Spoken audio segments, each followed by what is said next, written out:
Hi guys, അസ്സലാമു അലൈക്കും, welcome back. നമുക്കിന്ന് പെട്ടെന്ന് തന്നെ ഉണ്ടാക്കാൻ പറ്റിയൊരു ഇറച്ചിച്ചോറ് റെഡിയാക്കിയാലോ. ഇറച്ചിച്ചോറ് മജ്ബൂസ് എന്നൊക്കെ പറയാം. നമുക്ക് കുട്ടികൾക്ക് ലഞ്ചിന് ടിഫിനായിട്ട് കൊടുത്തുവിടാൻ പറ്റിയൊരു അടിപൊളി ഐറ്റമാണ്. രാവിലെ തന്നെ ഈസിയും ടേസ്റ്റി ആയിട്ട് ഉണ്ടാക്കാം. ഞാൻ കൂടുതൽ വലിച്ചു നീട്ടി പറഞ്ഞ് നിങ്ങളെ ബോറടിപ്പിക്കുന്നില്ല. അപ്പോൾ വീഡിയോയിലേക്ക് പോവാം. ഞാനിവിടെ ഒരു കുക്കർ എടുത്ത് വെച്ചിട്ടുണ്ട്. അതിലേക്ക് 2 ടേബിൾ സ്പൂൺ ഗീ ഇട്ട് കൊടുക്കാം.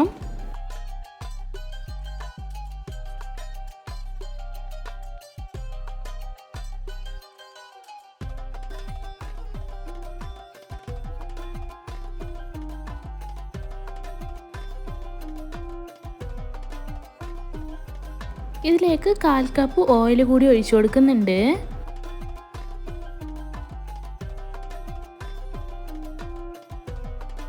ശേഷം നമുക്കിതിലേക്ക് ഇട്ട് കൊടുക്കേണ്ടത് കറിവേപ്പിലയാണ്. അപ്പോൾ കറിവേപ്പില ഇട്ട് കൊടുക്കാം.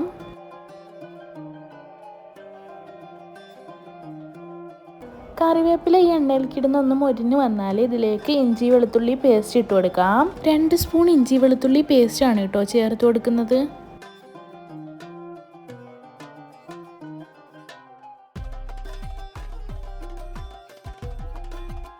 ഇത് നന്നായി ഇളക്കി കൊടുത്തതിന്റെ പച്ചമണം മാറിയാൽ സവാള 3 എണ്ണവും 2 വലിയ തക്കാളിയും ഇട്ട് കൊടുക്കാം.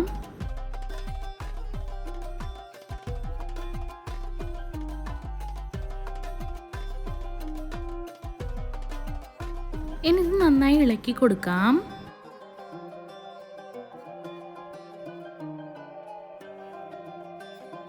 ഇനി ഇതിലേക്ക് 2 സ്പൂൺ പച്ചമുളക് ചതച്ചത് ഇട്ട് കൊടുക്കുന്നുണ്ട്. ഇനി എല്ലാം നല്ലതുപോലെ മിക്സ് ആക്കി കൊടുക്കാം.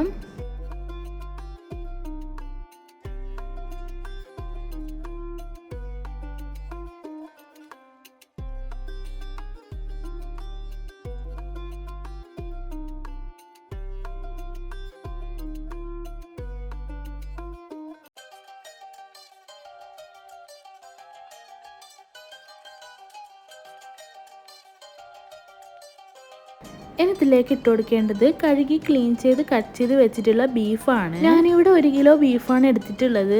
ഇതും കൂടി ഇട്ട് കൊടുത്ത് എല്ലാം നല്ലതുപോലെ മിക്സ് ആക്കി എടുക്കാം. ഇനി ഇതിലേക്ക് ആവശ്യത്തിനുള്ള ഉപ്പ്, 1/2 സ്പൂൺ മഞ്ഞൾപ്പൊടി, പിന്നെ ഒരു ചെറിയ കഷ്ണം പട്ട, 4 ഏലക്ക, 4 ഗ്രാമ്പൂ, ഒരു ബേ ലീഫും ഇട്ട് കൊടുത്ത് നന്നായി ഇളക്കി കൊടുക്കുന്നുണ്ട്.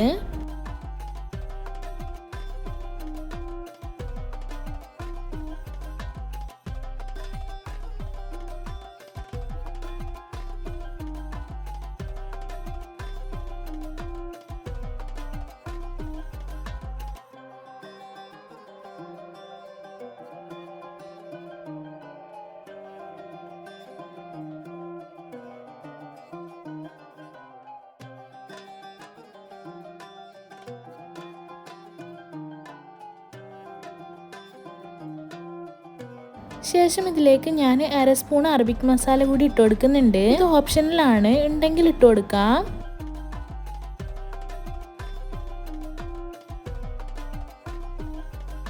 പിന്നെ 1/2 സ്പൂണ് കുരുമുളക് പൊടി ഇട്ട് കൊടുത്ത് നന്നായി ഇളക്കി കൊടുക്കാം.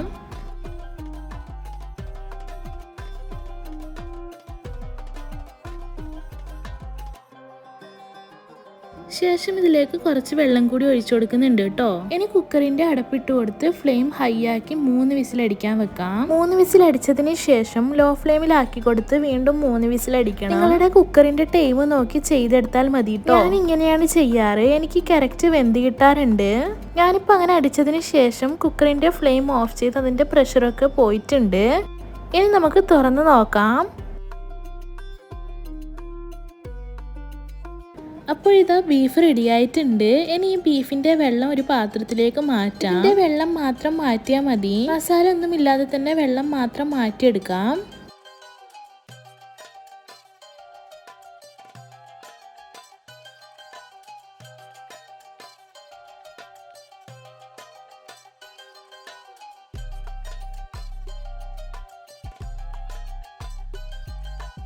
ഞാനിതാ ഈ ഒരു പാത്രത്തിലേക്കാണ് മാറ്റുന്നത്. കാരണം ഞാൻ ഈ ഒരു പാത്രത്തിലാണ് അരി അളന്നെടുത്തിട്ടുള്ളത്.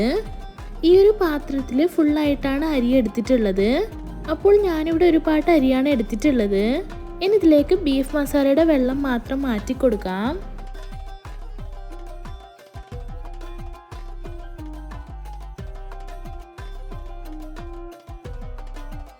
ഇതിൽ അര ഭാഗത്തോളം കിട്ടിയിട്ടുണ്ട്.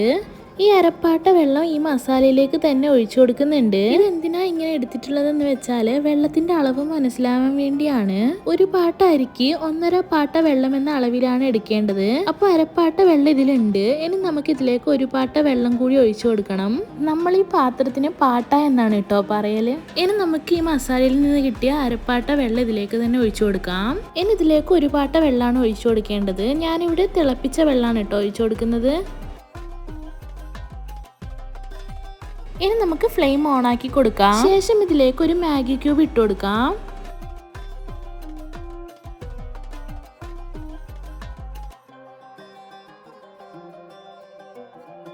ഇനി ഈ വെള്ളം നന്നായി തിളച്ച് വന്നാൽ ഇതിലേക്ക് കഴുകി വെച്ച 1 പാട്ട ജീരകശാല അരിയാണ് ഇട്ട് കൊടുക്കുന്നത്. നിങ്ങൾക്ക് ഗീ റൈസ് ഉണ്ടാക്കുന്ന ഏത് അരി വേണമെങ്കിലും എടുക്കാം. അപ്പോൾ ഇത് അരി ഇട്ട് കൊടുത്തിട്ടുണ്ട്. ഇനി ഇത് നന്നായി മിക്സ് ആക്കിയ ശേഷം ഇതിലേക്ക് 1/2 സ്പൂൺ ഗരം മസാല ഇട്ട് കൊടുക്കുന്നുണ്ട്. ഈ സ്റ്റേജിൽ നമുക്ക് ഉപ്പ് നോക്കി വേണമെങ്കിൽ ഇട്ട് കൊടുക്കാം. എനിക്ക് ഉപ്പ് കറക്റ്റ് പാകം തന്നെയാണ്, അതുകൊണ്ട് ഞാൻ ഇട്ട് കൊടുക്കുന്നില്ല.